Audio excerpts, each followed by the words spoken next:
ओम शांति। ओम शांति।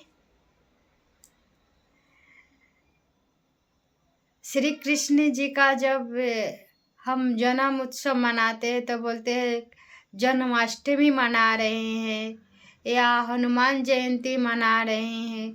लेकिन जब शिव बाबा का जब हम मनाते हैं तो कभी बोलते हैं, गौर किए हैं, सोचे हैं कभी कि हम कभी बोलते हैं कि हम शिव बाबा का जन्म उत्सव मना रहे हैं? हम क्या बोलते हैं? सभी क्या बोलते हैं? शिवरात्रि मनाएंगे, शिव का रात्रि। तो जब सोचे हैं शिवरात्रि किस लिए मनाते हैं?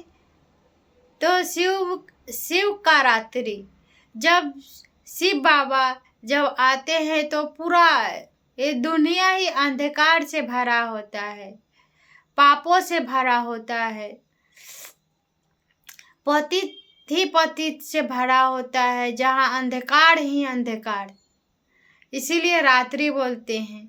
तो वो जब ज्ञान सूर्य इस धरती पर आते हैं, प्रकट होते हैं, तब जाके वो दिन होता है परमात्मा के ज्ञान, सूर्य परमात्मा के ज्ञान से।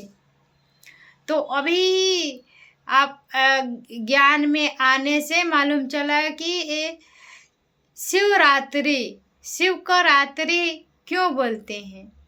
तो शिवरात्रि इसीलिए बोलते हैं कि जब शिव बाबा इस धरती पर आते हैं तो यहाँ सब अंधकार मिट जाते हैं, विकार मिट जाते हैं। जो भगवान के ज्ञान द्वारा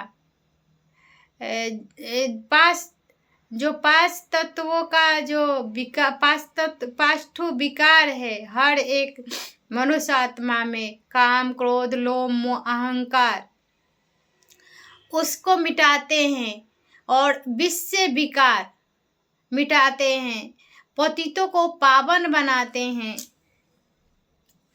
तो इसीलिए परमात्मा को पतित पावन भी कहते हैं। इसीलिए वो दुख को हरते हैं। सभी को मन में अब परमात्मा के ज्ञान द्वारा सुखद अनुभव होता है, तो भी आत्मा सुख पाती है परमात्मा के ज्ञान से, बाबा का ज्ञान से। तभी तो हे भगवान आइए हमको दुख हर लीजिए। तो उनका पुकार कब सुनते हैं भगवान? कभी तो सुने हैं, कभी तो दुख हरे हैं। इसीलिए सभी उन्हें पुकारते हैं और परमपिता परमात्मा भी आते हैं। सबको वादा दे करके गए थे, 5000 बाद आते हैं और वह रिपीट होती रहती है। ये सृष्टि का जो चक्र है 4 भाग में बांटा गया है, तो वो रिपीट होते रहते हैं। तो बाबा का आना है, वो जब बाबा आए हैं तभी बाबा आते हैं और कल्याणकारी शिव बाबा कल्याण करते हैं और सभी को पतित से पावन बनाते हैं। इसीलिए उन्हें शिव कल्याणकारी भी कहते हैं। ओम शांति।